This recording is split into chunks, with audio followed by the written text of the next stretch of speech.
So, guys, I do want to talk about AEW, and I really think that, definitely for this year, I really want to look at some things that are going on with AEW.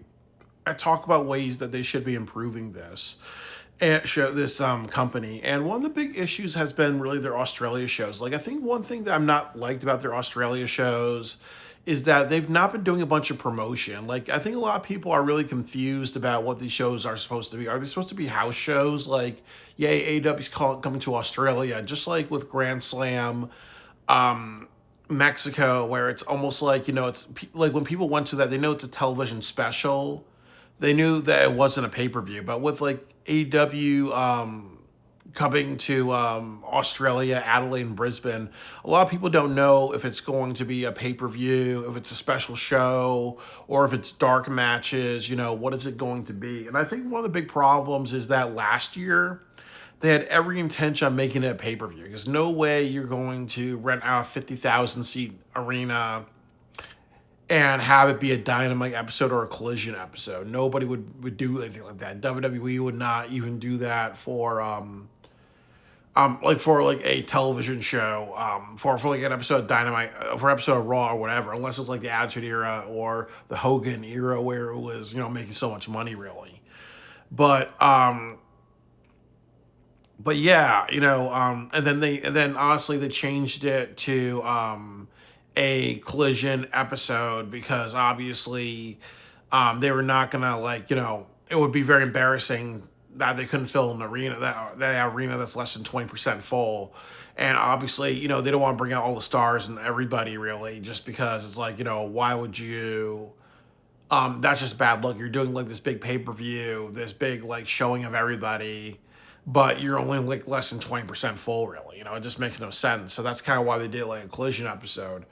But the other issue is that a lot of people felt very ripped off last year because that happened, and then this year it's almost like that's kind of, there's a confusion. What is it really supposed to be? Is it a special episode? Is it a special it's almost like a Ring of Honor pay per view where it's something like where people pay money to see, but it doesn't feel like a real like AW pay per view. It feels like it feels like maybe like a premium live event, which is probably another way of saying you're paying money to watch something or watch something that's like a pay per view, but it doesn't feel like something with a lot of quality really. And I also think another problem is that they can make this a really really great show. Like honestly, they're doing it for 2 nights. You can do one night MJF versus Swerve, next night MJF versus Hangman, and then at Revolution you do MJF versus Samoa Joe or MJF versus Brody King. Or you can even do something like you can say, hey, you know what? There could be a tournament, and one of the tournaments could be, oh well, the first night it's going to be either Hangman or Swerve or a triple threat, and in Australia, and then the next day you're like, okay, we should take like a young talent or somebody that we want for the future, and they should face MJF. Like that could be Anthony Bowens, that could be Kyle Fletcher, or that could be Ace Austin or somebody else really. Just to kind of say who is your next generation, and then that person who faces him will be like, okay, that's going to be like a star that's going to be in the making the next year maybe, and maybe they're going to win the title for real, or maybe they're going to get the Casino Gauntlet really. Like honestly, they could really set a lot of things up really. Another thing that they could set up is that they could do a Tony Storm heel turn or Tony Mina heel turn, and then you can have a match in Australia, or you can do something like Marina Shafir and Tony Storm. That could be a match for Australia really, because that's Tony Storm's home country really. So I think that there's a lot of opportunities with storylines now that you can kind of build some stuff. You can actually be really experimental and say, hey, maybe we can do a tag team tournament. Because there's really no like challengers right now really. So you can do like FTR versus, maybe a tag team, maybe two or three tag teams from the Don Callis family. You can have those Andrade and Jake something. You can have Hechicero and Okada, or Okada and Takeshita. Because I really think the Don Callis family, they should go after tag team trios titles. You could do something like people are talking about the trios division. Like, I think it's time for the Ops to lose the titles because there's so many trios teams like, the Outrunners with Dalton Castle. There's the Ops. There's the Don Callis family. There's the Death Riders. There's the Bang Bang Gang with Ace Austin. There's so many teams that you can say something like, hey, you know what? We can honestly have a title change. Maybe we can set up Joe versus Hobbs at Revolution, and then we can kind of set up a trio like maybe Dalton Castle and the Outrunners versus Don Callis family or somebody like that for the trios titles. Like, there's so many things that they can use this show to set up, really. There's so many, and I think the other thing too is that you can also use this as a show to build up new stars, really, because they really need to, like, every single year learn what WWE does. They try to build, they make new stars every single year in WWE. Like, you see, Braun Breaker, they've worked maybe 5 or 6 years with him in NXT, and now he's probably going to be a champion by the end of this year, really. So AEW needs to repeat that as well. Like, I was talking about Hobbs. Like, Hobbs has kind of not been doing well in AEW. So could you just do something like say, hey, we're going to try to work on Hobbs and we're going to try to make him, a star. You can do like a rematch of Okada versus Jon Moxley and say, hey, this time we're going to do best out of 2 out of 3 falls, because we're not going to have the not going to have the handicap we both wrestled a match or something like that.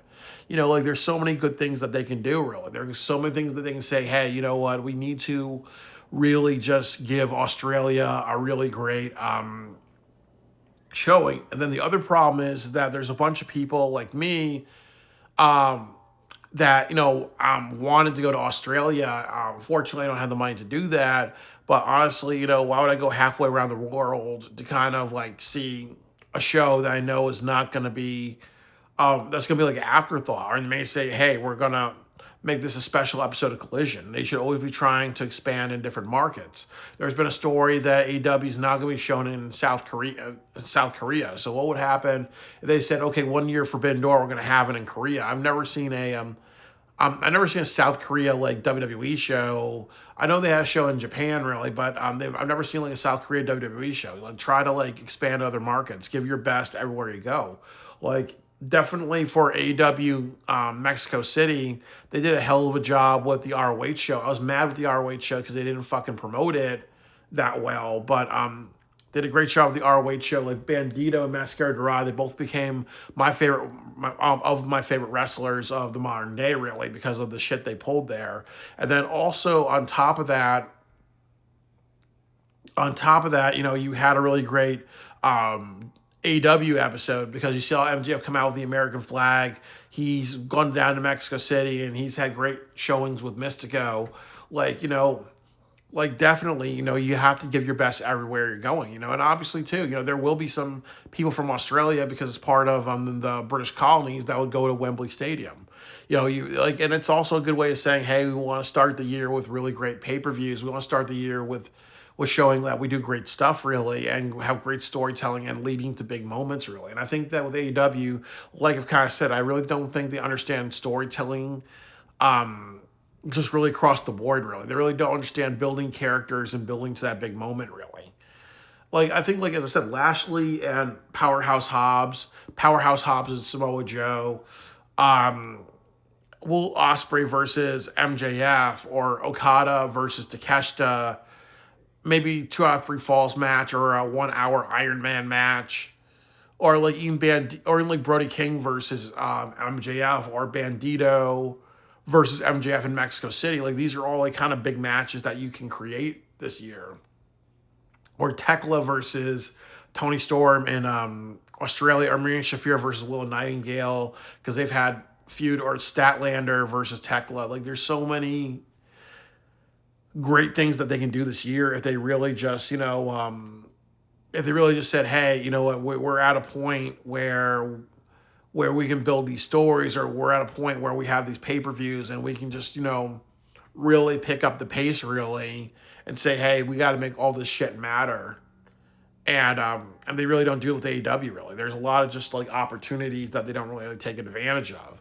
So honestly, the Australia shows, they need to be treated like a big fucking deal.